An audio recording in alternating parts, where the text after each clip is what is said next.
UPPCS, तो मैं अभी वही डिस्कशन कर रहा हूं जो यूपीपीसीएस में डायरेक्ट आ जाएगा। विश्वास रखिए जो लोग यूपीपीसीएस तक ना रेगुलर इस सेशन में रहेंगे इन्वॉल्व, क्योंकि जो वो घटना चक्र वक्र आती है ना हम लोग की, उसको ऐसे ही क्विज फॉर्मेट में करा देंगे। ठीक है, तो ज्यादा बढ़िया रहेगा। और हाँ, बिना पढ़े ही आना चाहिए, क्विज वही वाली है। ठीक है, और हम लोग स्टार्ट करेंगे बिना किसी देरी के। ठीक है, तो हम लोग स्टार्ट करते हैं। आपको बताना है कि हाल में ही माननीय वित्त मंत्री निर्मला सीतारमण, ठीक है, माननीय वित्त मंत्री निर्मला सीतारमण ने संसद में लगातार 7वीं बार केंद्रीय बजट पेश करके किसका रिकॉर्ड तोड़ा। एक क्वेश्चन ये भी आ सकता है, किसने सबसे ज्यादा बार लगातार बजट पेश किया है संसद में। एक क्वेश्चन ये अपने आप में आ सकता है। एक क्वेश्चन ये आ सकता है जो अभी मैं पूछ रहा हूं।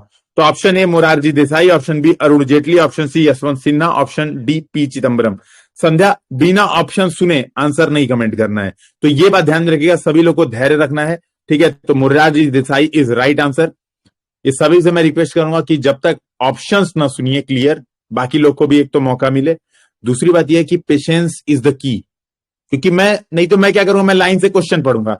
अभी मैं क्या करता हूं, आपको वो भी चीजें बताता हूं कि देखो ये एग्जाम में ये चीज भी होती है, एग्जाम में क्वेश्चन इस तरह के ही बन सकते हैं। उसमें आप आंसर मत कमेंट करिए, केवल ध्यान से मेरी बात सुनिए। जब आप आंसर कमेंट करने लग रहे हैं उतने देर, तो इसका मतलब है कि आप फोकस नहीं है आपका, वहां पे आपका फोकस हटके आप चले जा रहे हैं। ठीक है, तो ये ध्यान रखिएगा। तो सही आंसर है इसका मोरारजी देसाई। तो मोरारजी देसाई को मतलब सेकंड रैंक पे इन्होंने छोड़ दिया है। ठीक है, हमारा सेकंड क्वेश्चन है, international tennis hall of fame में शामिल होने वाले पहले भारतीय और पहले एशियाई पुरुष टेनिस खिलाड़ी कौन बने हैं। तो पहले भारतीय और पहले एशियाई पुरुष टेनिस खिलाड़ी कौन बना है जो international tennis hall of fame में शामिल हुआ है। हॉल ऑफ फेम का मतलब भाई हमेशा का एक लिस्ट रहती है, उसके लोग बहुत प्रसिद्ध माने जाते हैं। तो ऑप्शन ए है रामनाथ कृष्णन, ऑप्शन बी है लिएंडर पेस, ऑप्शन सी है विजय अमृतराज, ऑप्शन डी है बोथ बी एंड सी। ठीक है, तो ये बताइए। हाँ, एस ठाकुर परेशान नहीं होना है। देखिए, पहली बात तो मन लगाने के लिए हमें काम नहीं करना है, आपको अपना आंसर देना है। आप फोकस करिए अपने आंसर पे, है ना। बाकी लोग क्या कर रहे हैं, हमें दूसरा क्या कर रहा है, दूसरा कुएं में कूद रहा है तो उसको कूदने दीजिए, उसको और बोलिए कि भाई बढ़िया है, कुएं में कुछ मिलेगा तो हमको भी शेयर करना। ठीक है, लेकिन हाँ, तो बोथ इज राइट आंसर। बिल्कुल, जिसने सही बताया उसका सही है। किसने, मोनिका गंगवार का सही है, और रोनित रॉय चेंज करके इन्होंने बताया था। मैं एक ही व्यक्ति का नाम जानता था, लिएंडर पेस का नाम मैंने सुना था आज तक, और नाम मैंने सुना नहीं था, लेकिन बट सही आंसर है B and C. Leander Paes और विजय अमृतराज, ये दो लोग पहले भारतीय और पहले एशियाई पुरुष टेनिस खिलाड़ी बने हुए हैं। ठीक है, तो ये ध्यान में रखिएगा, जो इंटरनेशनल हॉल ऑफ फेम में शामिल हुए हैं। अगला है, हाल में किस देश से 350 वर्षों के बाद छत्रपति शिवाजी का बाघनख भारत में वापस लाया गया है। तो किस देश से छत्रपति शिवाजी का बाघनख भारत में वापस ला दिया गया है। Option A America, option B Pakistan, option C England, option D पुर्तगाल। तो किस देश से जो बगनखवा है, जो ऐसे नहीं, वो अफजल वाला हम लोग देखे थे बचपन में, याद है वो स्टोरी पढ़े थे कि अफजल के पास गए तो बाघ ने निकाल के उसका गला ऐसे फाड़ दिए। तो सही आंसर है इंग्लैंड, सी। ठीक है, बिल्कुल। अब ये तो बहुत इजी क्वेश्चन मतलब माना जा सकता है कि भाई सबसे ज्यादा हमारा सामान चुरा के कहां गया, इंग्लैंड में गया। तो अगर कुछ नहीं आ रहा है तो इंग्लैंड ही मान रहा है। मान लो कुछ आता है तब जबरदस्ती नहीं कि इंग्लैंड भारत पे बहुत ज्यादा दुर्व्यवहार किया था, भारत पे शासन किया था, तो हम कोई भी ऐसा क्वेश्चन पूछेगा तो जबरदस्ती इंग्लैंड टिक करेंगे। विदाउट इसके अगर नहीं आता है तो इंग्लैंड टिक करना एक सेफ ऑप्शन रहेगा। ठीक है, तो सेकंड मतलब फोर्थ क्वेश्चन है आज का हमारा, किस राज्य के ऐतिहासिक टीला शवागार मोईदान को यूनेस्को की विश्व धरोहर स्थल में शामिल किया गया। यानी किस राज्य में मोईदान नामक ऐतिहासिक टीला शवागार है। शवागार का मतलब जहां पे वो नहीं होते थे शव, मतलब यानी जो लाश होती है वो गाड़ी जाती है, शवागार जगह पे होता है। तो किसको बोला जाता है, मतलब क्रीमेंटी क्या बोलते हैं उसको। ऑप्शन पहले बिना सुने नहीं बोलना है। Option A Assam, option B Paschim Bangal, option C Haryana, option D Jharkhand. Assam is right answer. Pranjali, Juhi, please बिना क्वेश्चन सुने आप लोग आंसर मत कीजिए, मेरी रिक्वेस्ट है सभी से। ठीक है, प्लीज सुनिए, है ना। तो Assam is right answer. Assam के ऐतिहासिक टीला शवागार मोईदान को यूनेस्को की विश्व धरोहर स्थल में शामिल किया गया। अच्छा हाँ, एक चीज याद आई नवरत्न से, वो वो जो कंपनी इरेडा है, ओएनजीसी विदेश लिमिटेड है, ये सब नवरत्न में नहीं ऐड हुई हैं। तो नवरत्न में जो जो कंपनी नहीं ऐड हुई है वो देख लीजिएगा, ठीक है, वो ध्यान दे लीजिएगा सभी लोग, ठीक है। तो 3 कंपनी थी, ओएनजीसी विदेश लिमिटेड थी, एक इरेडा थी और एक कोई और थी, ठीक है। अगला क्वेश्चन है, पेरिस ओलंपिक 2024 में भारत के लिए पहला कांस्य पदक जीतने वाली मनु भाकर का संबंध किस खेल से? बहुत इजी क्वेश्चन है, लेकिन नमूने ये भी गलत करके आते हैं। तो ऑप्शन ए निशानेबाजी, ऑप्शन बी भाला फेंक, ऑप्शन सी तैराकी, ऑप्शन डी बैडमिंटन। तो किस गेम को मनु भाकर करती हैं? तो बिल्कुल सही है, शूटिंग। और अब मैंने भी प्रण लिया है, मनु भाकर को देख के मोटिवेट हुआ हूं कि मैं भी जब वहां पे जाऊंगा एकेडमी तो शूटिंग में हाथ आजमाऊंगा। और मैंने एक तुर्की के खिलाड़ी को देखा, वो 50 साल प्लस का है, जब वो ओलंपिक में जा सकता है तो हम क्यों नहीं जा सकते? तो नाउ मेरा अब सेकंड टारगेट अब जीवन का बन चुका है कि अब ओलंपिक में जाना है और पदक जीत के आना है। देखते हैं, अभी तो नया नया शौक चढ़ता रहता है, कभी कभार बैठे बैठे आदमी खाली दिमाग सोचता रहता है, ठीक है। तो इसमें कुछ ऐसा कॉन्ग्रेचुलेशन वाली बात नहीं है, बस ये बात है कि मनु भाकर ने, देखो सबसे बड़ी बात है इसमें ये देखने वाली बात होती है कि लोग कैसे मोटिवेट कर देते हैं। वो पदक जीतना नो डाउट कि बहुत सारे लोगों को एक कैरियर ऑप्शन, एक बहुत सारे ऑप्शंस अवेलेबल कराएगा। तो मैंने भी यही अब ठान लिया है कि एकेडमी में जाऊंगा तो अब शूटिंग सीखूंगा और खुद की राइफल खरीदूंगा, वो वाली जो एयर पिस्टल है, और रेगुलर प्रैक्टिस अब होगी। तो ठीक है, इस घोषणा के बाद नया क्वेश्चन, यूरोपीय संसद के अध्यक्ष के रूप में, ध्यान रखिएगा, यूरोपीय संसद जो पार्लियामेंट है, एक होता है यूरोपियन काउंसिल, एक होता है यूरोपियन पार्लियामेंट। ध्यान से क्वेश्चन सुनना है, यूरोपीय संसद के अध्यक्ष के रूप में दूसरा कार्यकाल जीतने वाली पहली महिला कौन बनी है? Option A Catherine Russell, option B Achim Steiner, यानी जर्मनी की जो अचीम स्टेनर है, option C Roberta Metsola, option D Maria Russell. तो कौन बना है? ठीक है, कौन बना है यूरोपीय संसद के अध्यक्ष के रूप में दूसरा कार्यकाल? बिल्कुल ऑप्शन सी रॉबर्टा मेस्सोला। ये मेरे हिसाब से बहुत इंपॉर्टेंट क्वेश्चन है, क्योंकि एक महिला 2 बार लगातार जो है उसने यूरोपीय पार्लियामेंट का जो अध्यक्ष है वो बनी है, तो बहुत बड़ी बात होती है। तो वो आप ध्यान रखिएगा, रॉबर्टा मेट्सोला, ठीक है, रॉबर्टा मेट्सोला इज राइट आंसर। माल्टा की हैं ये, तो ये ध्यान में रखना है, और बहुत महत्वपूर्ण ये क्वेश्चन है, ठीक है। तो अगला क्वेश्चन है मेरा, भारत मंगोलिया के बीच संयुक्त अभ्यास का नाम क्या है? Option A nomadic elephant, option B red flag, option C freedom edge, option D cyclone. तो एलओसी में भी नीतामन नहीं, यूरोपियन पार्लियामेंट की मैं बात कर रहा हूं, तो ध्यान रखिएगा, बिल्कुल nomadic elephant is right answer, और आप एकदम सही बताए सभी लोग। ध्यान रखिए, इस बार मेघालय में इसको किया गया है, ठीक है, मेघालय में किया गया है ये जो भारत मंगोलिया के बीच 16वां संयुक्त सैन्य अभ्यास, इसका नाम है नोमैडिक एलिफेंट। तो जिसका जिसका गलत हुआ है, जैसे संध्या शर्मा आप सी टिक कर रही हैं, ध्यान रखिएगा nomadic elephant is right answer. हाँ, अरे कई लोग, रोनित भैया यही वाली बुकवा खोल के बैठे हो क्या? ये गलत काम प्लीज मत कीजिएगा। इवन जो लोग को पता चल गई होगी किस बुक से है, मैं ये रिक्वेस्ट करूंगा प्लीज अभी मत इसको फॉलो करिएगा, जब तक हम लोग इस पे डिस्कशन कर नहीं लेते। मैं चाहता हूं कि आप लोग ना नेचुरल आंसर देना सीखें। देखिए, इस बात को समझिएगा, बहुत बड़ी बात नहीं है, ठीक है, एग्जाम में देखा देखा क्वेश्चन सही कर देना, ठीक है। हम लोग इस बात की फीलिंग करेंगे कि कुछ चीजें नहीं सीखें, हाँ, इसीलिए नहीं बता रहा हूं कौन सी किताब है। अगला क्वेश्चन है, भारत के विदेश सचिव का पदभार हाल में ही किसने ग्रहण किया? भारत के विदेश सचिव का पदभार, ठीक है। तो option A Suman Kumar Bery, option B Vikram Misri, option C VVR Subrahmanyam, option D Rakesh Ranjan. तो किसने भारत के विदेश सचिव का पदभार रिसेंट में ग्रहण किया है? ठीक है, तो विक्रम मिश्री इज राइट आंसर, बिल्कुल। एस्पिरेंट मौर्य और रश्मि, आप सभी ने सही बताया, विक्रम मिश्री, इन्होंने भारत के विदेश सचिव का नया पदभार ग्रहण किया है, ठीक है। पहले मेरे हिसाब से अकबरुद्दीन ओवैसी थे शायद, मुझे मतलब आई एम नॉट श्योर, एक बार कमेंट में बताइए कौन था इसके पहले, ठीक है, ठीक है। अगला क्वेश्चन हम लोग करते हैं, नेक्स्ट क्वेश्चन है हमारा। हमने आज कितने क्वेश्चन कर लिए? आज मैंने ये टिक मार के भी लाया, मैं लगभग आपसे 40 के आसपास क्वेश्चन करवाऊंगा।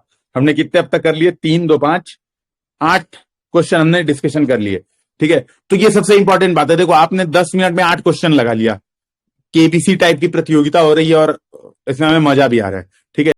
नेक्स्ट क्वेश्चन हम लोग करते हैं, कार्लोस अल्काराज ने किसे हराकर विंबलडन 2024 में पुरुष एकल का खिताब जीता है? Carlos Alcaraz, option A Novak जोकोविच, option B Rafael Nadal, option C Sumit Nagal, option D Wesley Koolhof. तो ए भाई रोमन, गाड़ी चलाते समय बिल्कुल नहीं, ऐसा नहीं करना है भाई। अगर खुद ड्राइव कर रहे तो कतई नहीं, बाद में देख लीजिएगा, रिकॉर्डेड पड़ जाएगी, ठीक है, बिल्कुल। तो नोवाक जोकोविच को हराया कार्लोस अल्काराज। ये ध्यान में रखना है कि ये बने विंबलडन 2024 के चैंपियन, ठीक है। तो विंबलडन 2024 के चैंपियन बने कार्लोस अल्काराज, और इन्होंने किसको हराया? नोवाक जोकोविच को। देखो हारने वाला व्यक्ति ज्यादा फेमस है, ठीक है, जीतने वाला उतना कम फेमस है, ये ध्यान रखना। फिर अगला क्वेश्चन है, स्पेन ने किसे हराकर चौथी बार यूरो कप फुटबॉल का खिताब जीता? तो स्पेन ने किसको हराया यूरो कप फुटबॉल में? Option A England, option B France, option C Italy, option D Germany, ठीक है। तो ये ध्यान रखिए, किसने, स्पेन ने किसको हराया? तो इंग्लैंड, संजू यादव और बाकी सभी एस्पिरेंट, मौर्य, सुप्रिया उपाध्याय, सुनीता सोमरवाल, सबका लगभग सही चल रहा है। सुनीता सोमरवाल कुछ और पूछ रही थी, हाँ, लेकिन हाँ, तो सही आंसर है इंग्लैंड, बिल्कुल। इंग्लैंड को हराया 2-1 से, ठीक है, और ये जीत चुके यूरो कप फुटबॉल, ये इन्होंने जीता। जर्मनी में फाइनल हुआ था, तो ये भी एक बात ध्यान में रखनी है। अच्छा, कई लोग कह रहे हैं कि ये यूपीएससी के लिए या पीसीएस के लिए, मेरे हिसाब से ये ज्यादा इंपॉर्टेंट है पीसीएस के लिए, खासतौर पे जो लोग बीपीएससी दे रहे हैं या यूपी पीसीएस दे रहे हैं, उनके लिए ये चीजें, ये जो हम लोग डिस्कशन कर रहे हैं महत्वपूर्ण है। यूपीएससी में ऐसे क्वेश्चन सिंगल लाइनर जनरली नहीं पूछता है, ठीक है, तो बिल्कुल ये प्योर फोकस्ड है पीसीएस के लिए। साउंड इश्यूज कई लोग को दिक्कत हो रही है क्या? पीसफुल सोल अनपीसफुल हो रही है भाई, बताइए, या हो रहे हैं, बताइए एक बार। साउंड की दिक्कत सही है? सही है, ठीक है। नेक्स्ट क्वेश्चन आपको बताना है, भारत, श्रीलंका, मालदीव, मॉरिशस, 4 देश हैं, ध्यान में रखिएगा। भारत, श्रीलंका, मालदीव, मॉरिशस, ये 4 देश हैं। कोलंबो सिक्योरिटी सम्मेलन में कौन सा देश 5वां सदस्य बना है? तो भारत, श्रीलंका, मालदीव, मॉरिशस के बाद कौन सा देश 5वां सदस्य बना है? Option A Bangladesh, option B Myanmar, option C Nepal, option D Pakistan. तो कौन सा देश बना है? और सुप्रिया उपाध्याय बहुत फास्ट और सही आंसर। सबसे अच्छी बात है कि सही आंसर फास्ट के साथ। तो slow and steady wins the race, but fast and steady always win the race, ये एक बहुत महत्वपूर्ण जो बात है। तो अगर आप फास्ट हैं और फिर स्टडी हैं तो आप हमेशा गेम जीतने वाले हैं। बांग्लादेश सही आंसर है। किसी को पता नहीं था कि बांग्लादेश में ऐसा कुछ होने वाला है, लेकिन हो गया, ठीक है, तो बहुत बढ़िया है, ठीक है। तो अब चलिए, अब नेक्स्ट क्वेश्चन हम लोग करते हैं। हमारा आज का बहुत महत्वपूर्ण क्वेश्चन है, सुप्रीम कोर्ट ने किसे पश्चिम बंगाल में कुलपतियों की नियुक्ति के लिए समिति का प्रमुख नियुक्त किया है? आपको पता होगा, अभी आंसर नहीं देना है, पहले मेरी बात पूरी सुननी है ताकि मैं कनेक्ट कर पाऊं। पता होगा बहुत ज्यादा विवाद चल रहा था, महामहिम जो राज्यपाल महोदय हैं उनको लेके बहुत ज्यादा विवाद चल रहा था। तो कुलपतियों की नियुक्ति के लिए समिति का प्रमुख किसे नियुक्त किया गया? Option A K Asthana, option B U Lalit, option C Hemant Khatri, option D Srinivas Naik. तो इनमें से कौन बना समिति का प्रमुख जो कुलपतियों की नियुक्ति करेगा? You Lalit is right answer, बिल्कुल सही, और यू ललित सही आंसर है, ठीक है। और एक बात और, जैसे जो कह रहे सर ये किस एग्जाम में आएगा, यूपीएससी या PCS, I love UPSC only, so मैं उसके साथ क्या करूंगा, भेदभाव नहीं करूंगा। तो कोई बात नहीं है, बिल्कुल इसको आप छोड़ सकते हैं, और नहीं तो इंजॉयमेंट के तरीके से, क्योंकि यूपीएससी आपका होने वाला है अब अगले साल। इस साल मेंस दे रहे हैं तब तो कतई नहीं है छूना है, तब तो ये पढ़ना भी पाप है। अगर अगले साल प्री दे रहे हैं तो ये चीजें देख सकते हैं, ऐसा कोई बहुत बड़ी बात नहीं। परेशान मत होइए, आप सीखिए, ठीक है। ये लोग बुक लेके बैठे हैं, कोई दिक्कत नहीं है, इसको हम लोग करेंगे, ठीक है। तो ये ध्यान में you Lalit is right answer. अगला है, किस देश में आयोजित हुए दुनिया के सबसे बड़े अंतरराष्ट्रीय समुद्री अभ्यास रिमपैक में भारत भी शामिल हुआ? तो किस देश में दुनिया का सबसे बड़ा रिम ऑफ पैसिफिक, इसका बेसिकली नाम है रिम ऑफ पैसिफिक एक्सरसाइज, किस देश में ये हुआ? America, option A B Brazil, C France, D Japan. तो लोगों ने इतना सही बता दिया, हवाई यूएसए। अब सुप्रिया को ही दे दिया जाए, लो भैया तुम ही क्विज बनाओ, तुम यहाँ डिस्कशन कर दो, ठीक है। बहुत बढ़िया, काफी स्पीड है और लगभग सभी सही जा रहे हैं, अच्छी बात ये मेरे से लगभग सभी लोग सही बता रहे हैं, बहुत खुशी की बात है। तो अमेरिका इज राइट आंसर, ठीक है। रिमपैक एक्सरसाइज अमेरिका में हुई थी, है ना। और नेक्स्ट क्वेश्चन है हमारा, हाल में ही डीआरडीओ और एलएनटी 2 कंपनियां हैं, यानी डीआरडीओ एक हमारा defence research and development organisation, और लार्सन टूब्रो 2 कंपनियां हैं। लद्दाख जैसे ऊंचे इलाकों में सैन्य क्षमताओं को बढ़ाने के लिए, ठीक है, लद्दाख जैसे ऊंचे इलाकों में सैन्य क्षमताओं को बढ़ाने के लिए अपने किस हल्के युद्धक टैंक का परीक्षण किया? Option A Vikrant, option B Zorawar, option C Vijayant, option D Vajra. तो क्या है युद्धक टैंक, हल्का युद्धक टैंक, उसका क्या नाम है? तो बिल्कुल सही आंसर सभी ने दे दिया, बी जोरावर। जोरावर मेरे हिसाब से शिखर धवन के बेटे का नाम भी है जोरावर, ठीक है, तो ऐसे याद कर सकते हैं। बाकी जिसको शिखर धवन के बारे में नहीं पता तो छोड़ दे, जोरावर याद कर ले सीधे सीधे। तो जोरावर सही आंसर है। डीआरडीओ और एलएनटी दोनों ने मिलकर बनाया है। कहां पे परीक्षण किया गया? बेसिकली गुजरात के हजीरा में इसका परीक्षण किया गया और हल्का युद्धक टैंक है, ठीक है, तो ये ध्यान में रखिएगा। नेक्स्ट हमारा क्वेश्चन है, विश्व बौद्धिक संपदा संगठन यानी वर्ल्ड इंटेलेक्चुअल प्रॉपर्टी ऑर्गेनाइजेशन वाइपो द्वारा जारी एक रिपोर्ट के अनुसार भारत जनरेटिव एआई पेटेंट में विश्व स्तर पर किस स्थान पे है? जनरेटिव एआई मतलब वही ओपन एआई वाला चैट जीपीटी बोलते हैं ना हम लोग, कुछ XYZ। तो भारत किस नंबर पे है? ऑप्शन ए 8वें, ऑप्शन बी 9वें, ऑप्शन सी 5वें, ऑप्शन डी 10वें। क्वेश्चन इसीलिए चाचा एंड चाची लोग, मैं कहता हूं क्वेश्चन ध्यान से सुनिए, और आप लोग ध्यान से नहीं सुनते हैं। क्वेश्चन था जेनरेटिव एआई, न कि ओवरऑल इंटेलेक्चुअल प्रॉपर्टी इंडेक्स में। ये क्वेश्चन ही नहीं था, सभी लोग 42 43 बताने लगे, ठीक है। 5वां सही आंसर है, भारत 5वें नंबर पे है, चीन फर्स्ट नंबर पे। सबसे बड़ी बात है जो, यानी जनरेटिव एआई में पेटेंट सबसे ज्यादा चाइना वाले करा रहे हैं, सोचो। और भविष्य क्या है? जनरेटिव एआई का ही है ना। अब भविष्य में कोई ये थोड़ा ना पूछेगा कि Gaurav sir strategy for UPSC prelims, 1-2 साल में हम लोग खत्म होने वाले भाई, ये कोचिंग की फील्ड ही सेचुरेट होने वाली है, मैं सीरियसली बता रहा। 1-2 साल में ये कोचिंग की फील्ड सीधे जनरेटिव एआई से सर्च करोगे, मेटा से पूछोगे, मेटा यूपीएससी की प्रिपरेशन में time table, I am not comfortable in making time table, how to motivate myself, और मेटा बताएगा। चलो मेटा से एक बार पूछ के देखते मेटा का क्या आंसर है ना। कुछ मजे करते हैं, एक अच्छा काम करके देखते हैं। मेटा क्या देता है? हाँ, तो लिख ले बाप, मेटा बता रहा है आंसर, सभी लोग सुनिएगा। और सबसे बड़ी बात है कि भविष्य यही होने वाला है। मेटा बता रहे, creating a time table can be challenging but it can also be great tool to help you stay organised and focused. If you are struggling to make time table, let's break it down to smaller step. मेटवा बड़ा खतरनाक है, ध्यान सुनिए। To get started I will need to know a bit more information, can you please tell me. अब देखो ये ऐसे नहीं कह रहा कि सीधे सीधे देखो ऐसे। अब मेरे से कोई पूछता तो मैं एक बार को बता देता, देखो टाइम टेबल में ये सब चीजें ध्यान में रखो, हो जाएगा, है ना, मोटिवेट रहो। अभी कह रहा है पहले तो ये बताओ, what type of time table are you trying to create? Study schedule बनाना है, वर्क रूटीन बनाना है, डेली रूटीन बनाना है? भैया कौनों ने पोस्ट भी कर दिया, जीवी बेटा identify your task, set your priorities, बहुत बढ़िया। देखो मुझे बोलने की जरूरत नहीं है, बहुत खुशी की बात यह है कि तो फ्यूचर यही है जनरेटिव एआई का। मैं क्यों बताना चाह रहा था, क्योंकि जनरेटिव एआई का एक एग्जांपल है मेटा, और मेटा किसका है? फेसबुक का।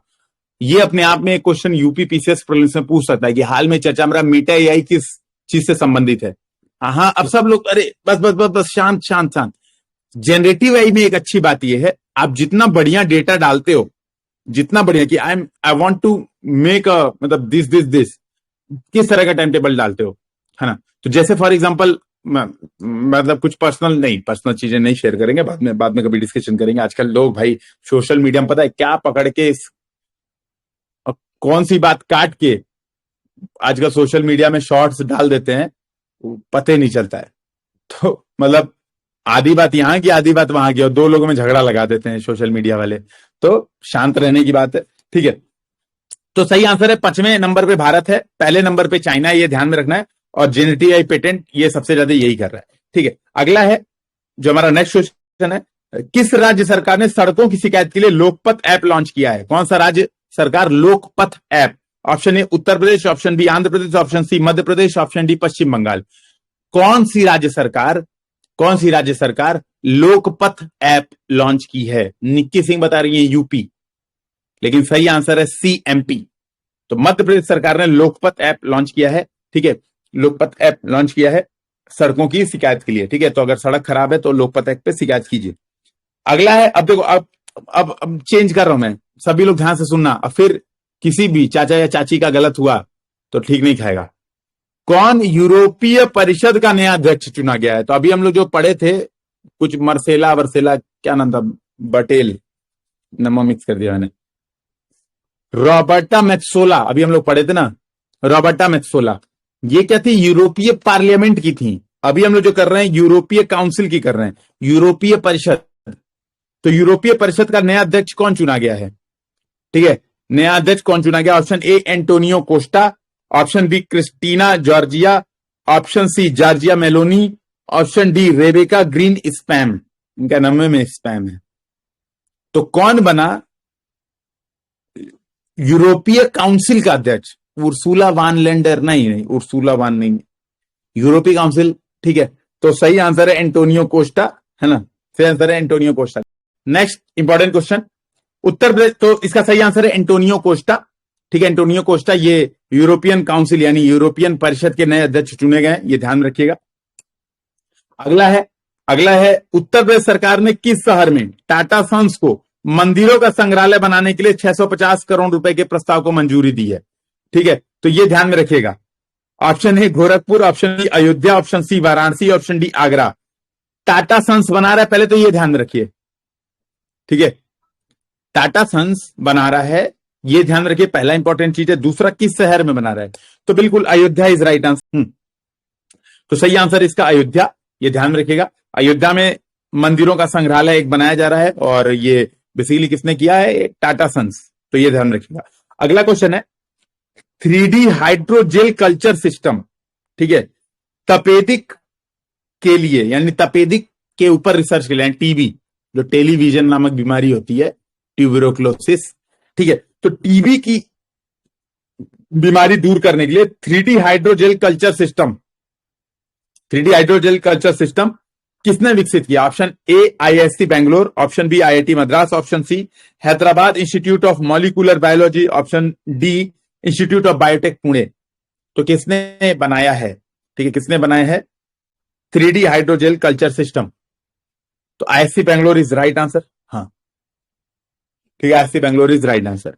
तो ये सभी लोग को ध्यान में रखिएगा, है ना।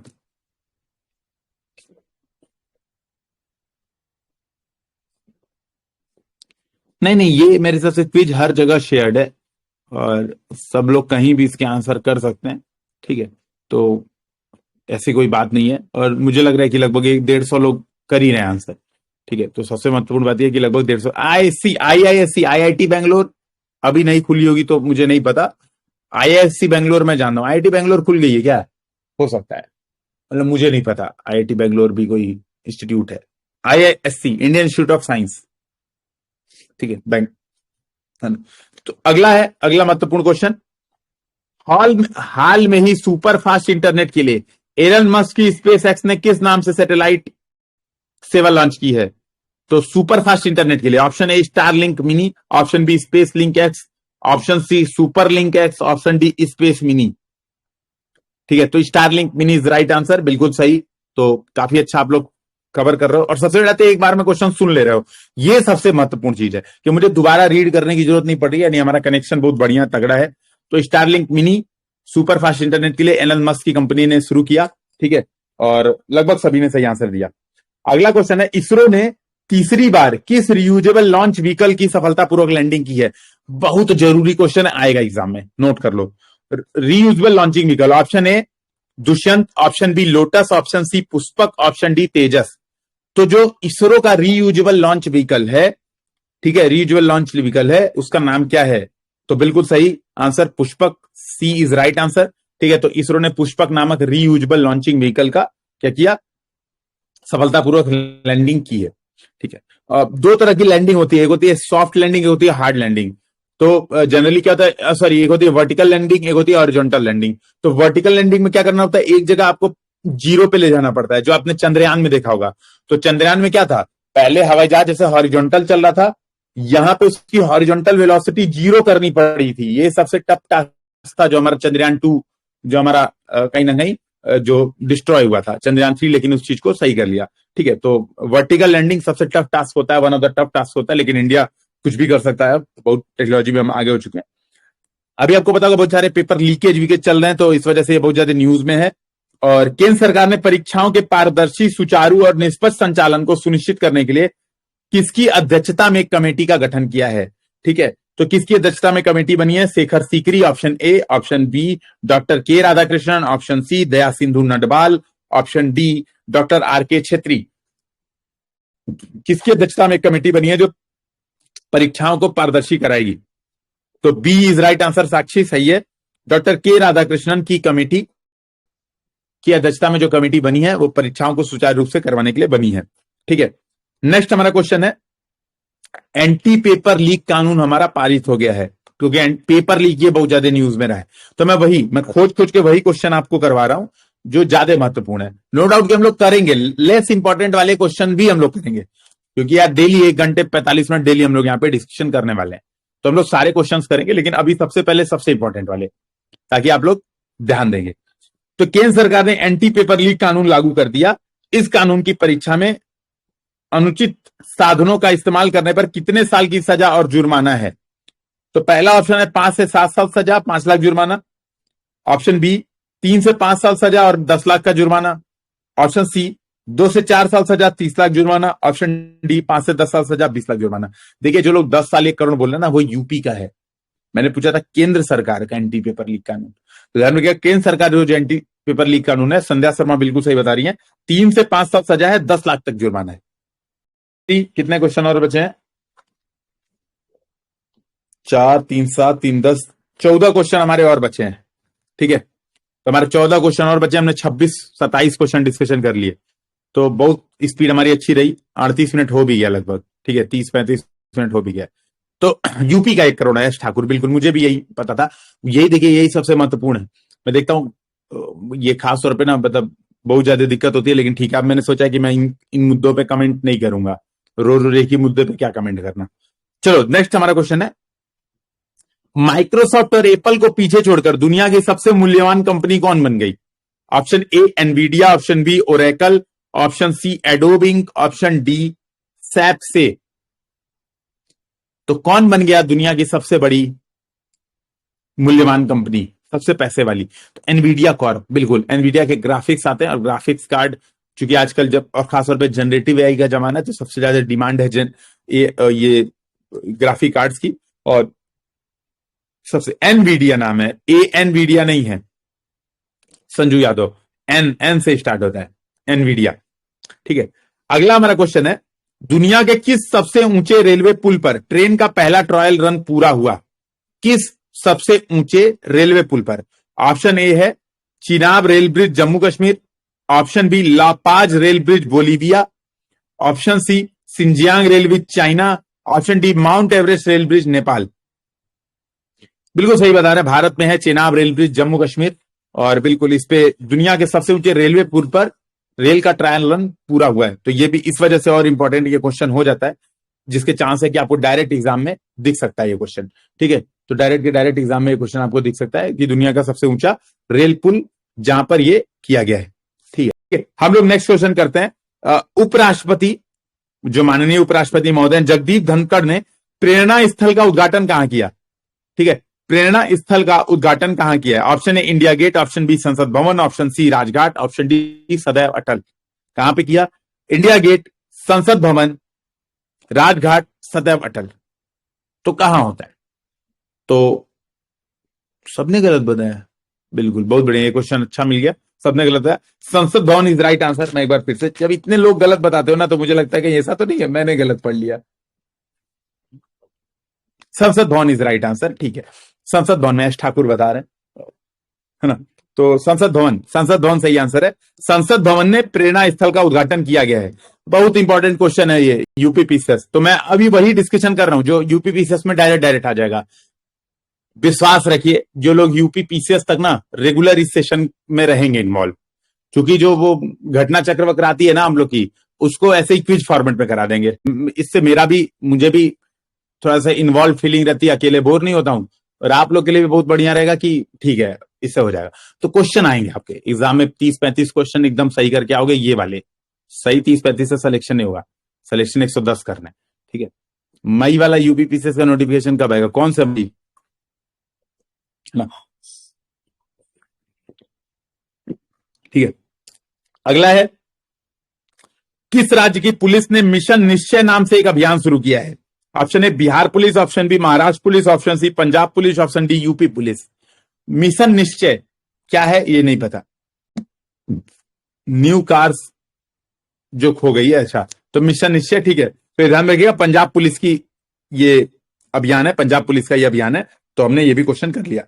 अगला हमारा क्वेश्चन है, HAL यानी हिंदुस्तान एरोनॉटिकल लिमिटेड ने किस नाम से 156 हल्के लड़ाकू विमान, मतलब हेलीकॉप्टर, सॉरी लड़ाकू विमान नहीं है, 156 हल्के लड़ाकू हेलीकॉप्टर को बेचने का मंजूरी मिल गई है रक्षा मंत्रालय से। तो क्या नाम है उस हल्के हेलीकॉप्टर का?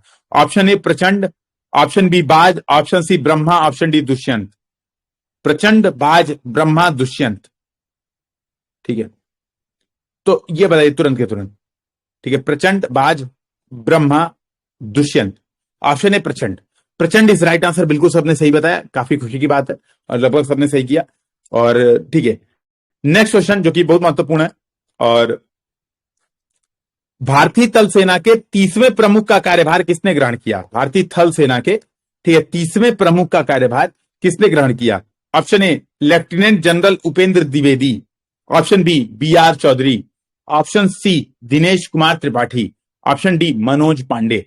तो किसने भारतीय थल सेना के 30वें प्रमुख का कार्यभार ग्रहण किया? बिल्कुल option A lieutenant general Upendra Dwivedi, ये बने हैं, ठीक है, थल सेना के प्रमुख 30वें। ये भी इंपॉर्टेंट है कि 30वें प्रमुख ये बने हैं। अगला हमारा क्वेश्चन है, जो कि मैंने कल पूछा भी था अलग तरीके से, आज फिर से हम लोग उसको एक बार देख लेंगे, ताकि ऐसा ना हो कि, है ना, अब काम हो जाए, पता चले कि अब लोग भूल जा रहे हो, एक दिन कर रहे हो अगले दिन भूल जा रहे हो, ठीक है। तो ये ध्यान में रखिएगा। गौरव सर, करतला तारामंडल पे आप गोलगप्पा खा रहे थे? नहीं भाई, मैं कहीं नहीं मैं कल घर से बाहर ही नहीं निकला। अगर प्रशांत मिश्रा अगर कल खा रहा हूंगा तो वीडियो डाल दीजिएगा, कल के पहले की होगी तो गोलगप्पा खाते वीडियो मत डालिएगा यार। मैं लिक्विड डाइट पे हूँ, दुनिया यही जान रही है कि मैं एकदम लिक्विड कीटो डाइट पे यार, ऐसे प्लीज। अच्छा, मैं एक रिक्वेस्ट करूंगा, मतलब सभी से प्लीज। क्या होता है कि सबसे बड़ी बात ये होती है ना, आजकल यार सोशल मीडिया पे माहौल बड़ा खराब है, और खासतौर पे ऑफिसर्स को लेके। तो मतलब अगर मैं गोलगप्पे खाते दिख जाऊंगा ना, तो कहेंगे देखो ड्यूटी नहीं कर रहा है, गोलगप्पे खा रहा है। तो मैं खुद वीडियो डालता रहता था, ऐसा नहीं था, है ना। तो सबसे इंपॉर्टेंट बात यही हो जाती है कि वो फिर वहां पे कमेंट करते तो गोलगप्पे खा रहा है। इंसान जीना छोड़ दे, ऑफिसर बन गया तो रोमा गिरा ले, भ्रुकुटी तान ले और ऑफिस में बैठा रहे। जबकि ये नमूने अपने आप को मानते हैं फैक्ट चेकर, कुछ तथाकथित, हाँ बिल्कुल दूर ही हूं मैं सोशल मीडिया से, कुछ लोग अपने आप को मानते हैं फैक्ट चेकर। उनसे तो इतना नहीं पता कि मैं छुट्टी पे हूं। भाई अगर तुम इतने फैक्ट चेकर हो तो अपनी फैक्ट सही से बताओ ना। जो भी आप सोशल मीडिया पे मेरे खिलाफ या किसी भी ऑफिसर खिलाफ आप गलत बयानी कर रहे हो, वो दिखा रहा है कि आप फ्रस्ट्रेटेड हो, आपने कई बार एग्जाम दिए, आपके एग्जाम नहीं निकले, तो आप फ्रस्ट्रेटेड रहते हो और आप वो फ्रस्ट्रेशन किसी भी ऑफिसर पे निकाल रहे हो। तो मतलब एक दो केसेस तो समझ में आते हैं कि यार एक दो केसेस में ऑफिसर्स की भी गलती थी, लेकिन अब यार कोई खा रहा है उस पे आप ट्रोल करने लगो, तो ये तो वही है कि आप केवल, मतलब मैं आपको नहीं कह रहा था, मैं आपने तो बिल्कुल, प्रशांत भाई आपने तो पूछा है, कि बहुत खुशी की बात है कि आपने पूछा, बिना पूछे भी लोग डाल देते हैं, सोशल मीडिया का जमाना कुछ है नहीं। तो सबसे महत्वपूर्ण चीज यही है, तो जो बड़ी दिक्कत है आजकल, जीवन जीना बड़ा कठिन होने वाला है, ठीक है, लेकिन ठीक है, क्या करेंगे, यही सर्विस है। नहीं, मैं तो कीटो डाइट पे भाई, मैं नहीं खा रहा था, मैंने वही कहा, कल तो मैं घर से बाहर ही नहीं निकला, पल्लो सर जानते हैं, कल मैं घर से बाहर ही नहीं, ठीक है। अगला क्वेश्चन है, उत्तर प्रदेश सरकार ने एशियाई गिद्धों के लिए, एशियाई राजा गिद्धों के लिए, कुछ और गिद्ध होते हैं जो सोशल मीडिया पे लगे रहते हैं, दुनिया का पहला संरक्षण और प्रजनन केंद्र कहां बनाने की घोषणा की है? Option A Maharajganj, option B Sultanpur, option D Sarnath, option C Mathura. तो कहां पर यह है एशियाई राजा गिद्धों के संरक्षण केंद्र? गिद्धों का संरक्षण, सोशल मीडिया के गिद्धों का संरक्षण नहीं करना चाहिए। सही सर आंसर है Maharajganj, option A Maharajganj is right answer. जिसने दिया बहुत बढ़िया, काफी काबिले तारीफ है, जिसने नहीं दिया उसे याद करना है। अगला क्वेश्चन है, 21 जून को अंतर्राष्ट्रीय योग दिवस की थीम क्या थी? तो माता एवं पिता के लिए योग, ऑप्शन ए, ऑप्शन बी मानवता के लिए योग, ऑप्शन सी स्वयं और समाज के लिए योग, ऑप्शन डी वैश्विक समानता हेतु योग। तो क्या इसका सही आंसर है, जल्दी बताइए। तो सी इज राइट आंसर, जिसने इसने सी दिया है। स्वयं और समाज के लिए नोड योग, दो स्व हैं, स्वयं और समाज। माता पिता के लिए माता एक पेड़ मां के नाम, वो विश्व पर्यावरण दिवस की थीम थी, ये ध्यान में रखिएगा।